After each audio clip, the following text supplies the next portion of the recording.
Shalom, chers bien-aimés dans le Seigneur. Soyez les bienvenus à cette 14e édition de la conférence des jeunes ici. J'espère que vous vous portez bien dans le Seigneur. Dieu soit loué. Moi-même, je me porte bien.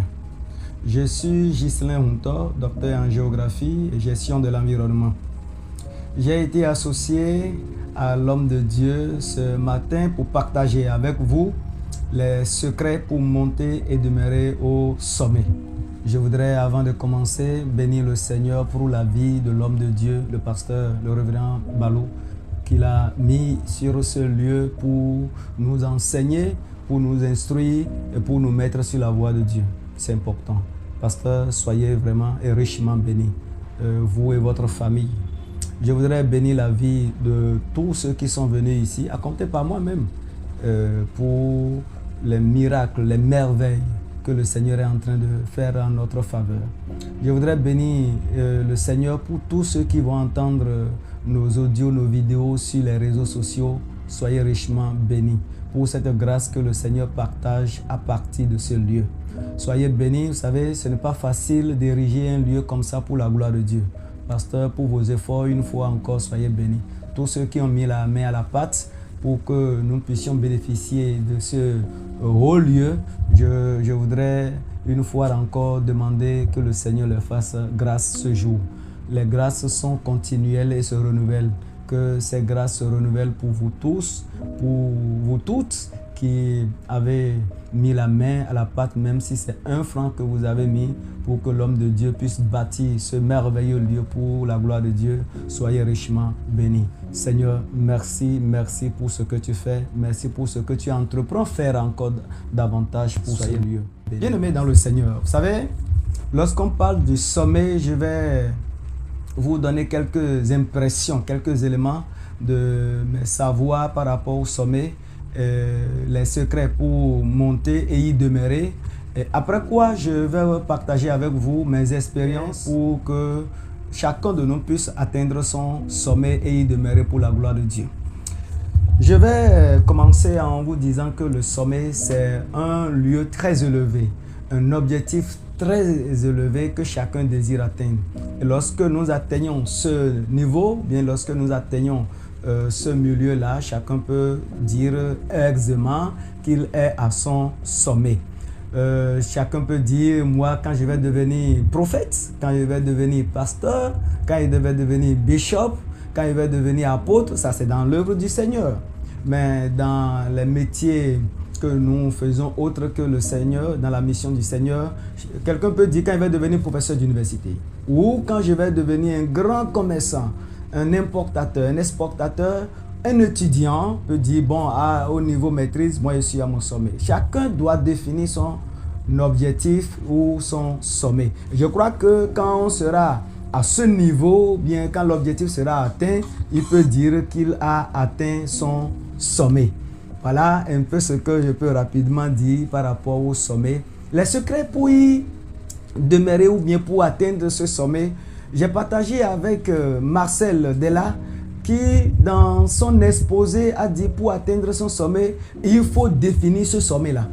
Donc au départ, chacun de nous doit pouvoir définir le sommet. Dans ma vie, je peux dire quand je vais atteindre ce niveau tel que je le disais très haut, je serai à mon sommet. Donc bien aimé, vous devez définir votre sommet. Vous devez définir votre sommet et ça voudra dire quoi? Vous devez définir l'objectif des objectifs. Je dis bien des objectifs, ce qui est primordial.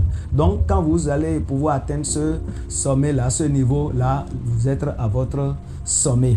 Bien-aimés dans le Seigneur, il faut partager votre expérience. Il faut aimer votre équipe. Il faut savoir coacher.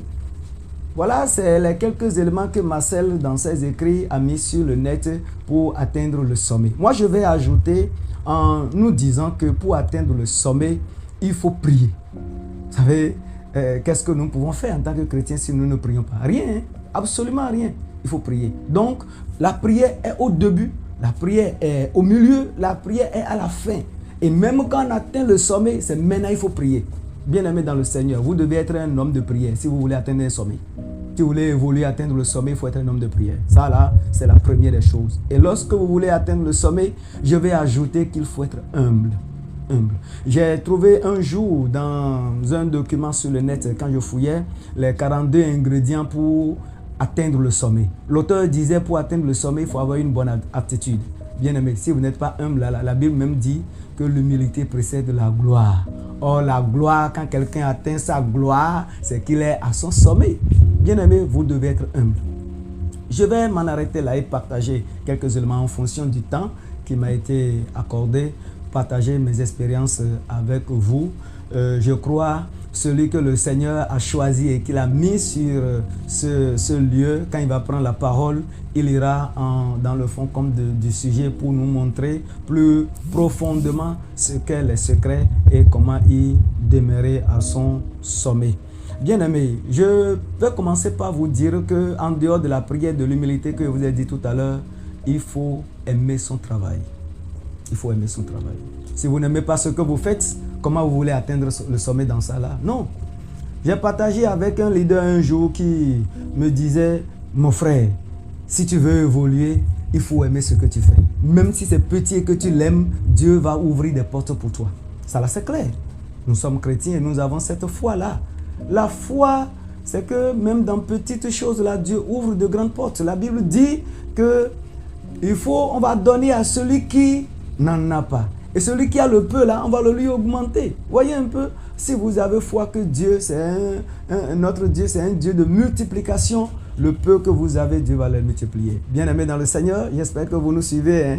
Soyez richement bénis. Ce jour, c'est un grand jour que le Seigneur a préparé pour que chacun de nous puisse définir les objectifs de la vie, dans le Seigneur et même dans la vie quotidienne. Et au-delà de ça, faire de nous des héros. Faire de nous des héros. Je vais ajouter pour dire, en dehors de l'humilité, en dehors d'aimer son travail, il faut être assidu. Il faut être assidu. Il faut être ponctuel. Être assidu, être ponctuel. Travailler comme des robots. Ce n'est pas pour rien les Blancs ont inventé des robots. C'est pour qu'ils puissent travailler au-delà des hommes. Nous devons travailler dur. J'ai été promis un jour par le biais d'un CP, d'un conseil pédagogique dans l'enseignement, qui m'a dit, mais Ghislain, quand je viens te visiter là, je te vois fou du travail, quoi. Je te vois fou du travail. Et je veux que tu travailles avec moi. À partir de ce jour, il a commencé par m'associer à ses travaux, que ce soit les épreuves ou bien tout ce que ses inspecteurs ou bien ses supérieurs hiérarchiques lui confient, il m'appelle. Je vais même jusqu'au...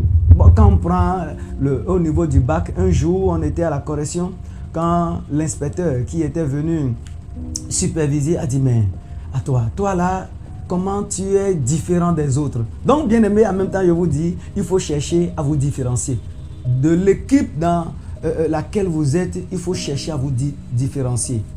Il faut avoir un modèle. Moi, j'ai trouvé des modèles et j'ai choisi un de ces modèles-là que je veux atteindre, que ce soit dans le monde spirituel comme dans le monde physique. Dans le monde spirituel, il y a des hommes de Dieu, vraiment, quand ils se mettent à prêcher, je me dis, mais waouh, et si c'est moi qui prêche? Ça veut dire quoi? J'ai choisi un modèle, j'ai dit, dans le monde chrétien, je dois faire comme cela.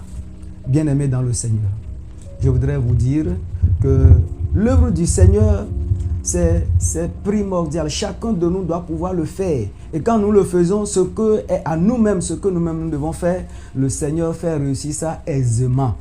Je vais vous dire que il faut chercher à gagner des opportunités. Mais quel type d'opportunité?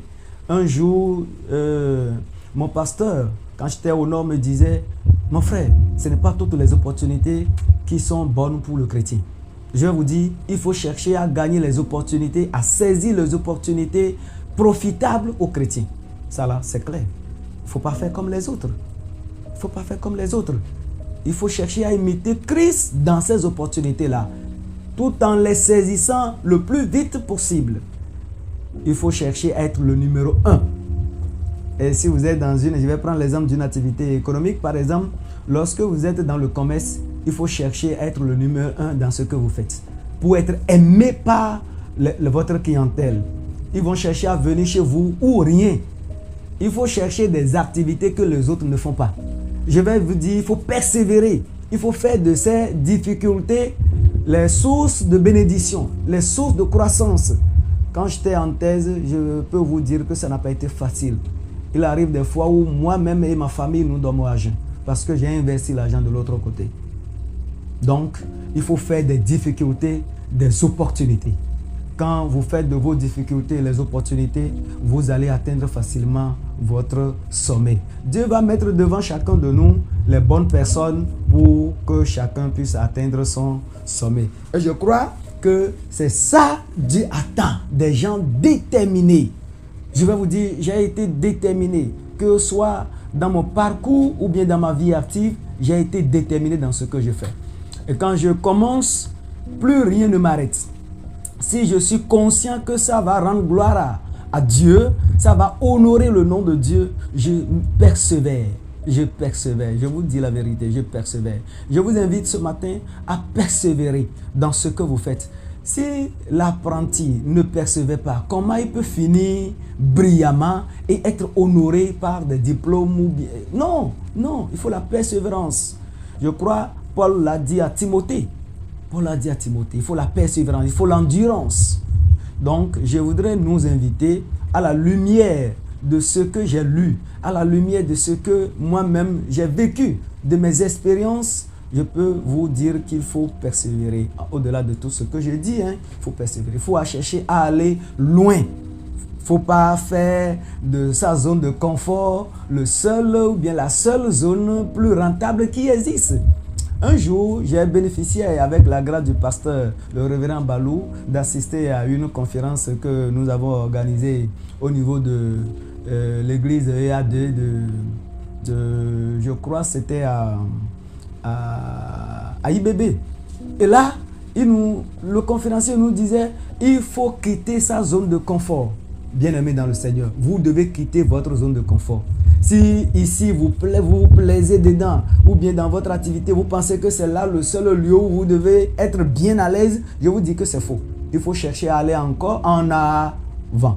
Il faut chercher à faire encore plus. Et c'est en cherchant à encore faire plus que vous souffrez davantage. En souffrant davantage, des portes de grandeur, de plus haut niveau s'ouvrent pour vous. Bien-aimés dans le Seigneur, j'ai été appelé à faire quelques minutes seulement. Et je crois que les minutes qui m'ont été accordées sont épuisées. C'est une grâce pour moi de venir partager mes expériences avec vous. Et je crois que Dieu fera chacun de nous. D'ici peu, nous allons atteindre notre sommet pour faire la gloire de Dieu. Dieu attend. La Bible même dit que le monde attend avec ardent désir la manifestation des fils de Dieu. Et c'est quand nous on sera à un sommet plus élevé que le monde, que ce monde dans lequel nous sommes aujourd'hui, où nous n'appartenons pas, bien sûr, saura que vraiment avec Dieu on fait des exploits selon la parole de Dieu. Je voudrais m'en arrêter là et vous souhaiter bonne séance, bonne écoute et que chacun puisse profiter de cette grande journée que Dieu nous a offerte. Bien-aimés, soyez bénis, bénis, bénis, shalom et à tout à l'heure.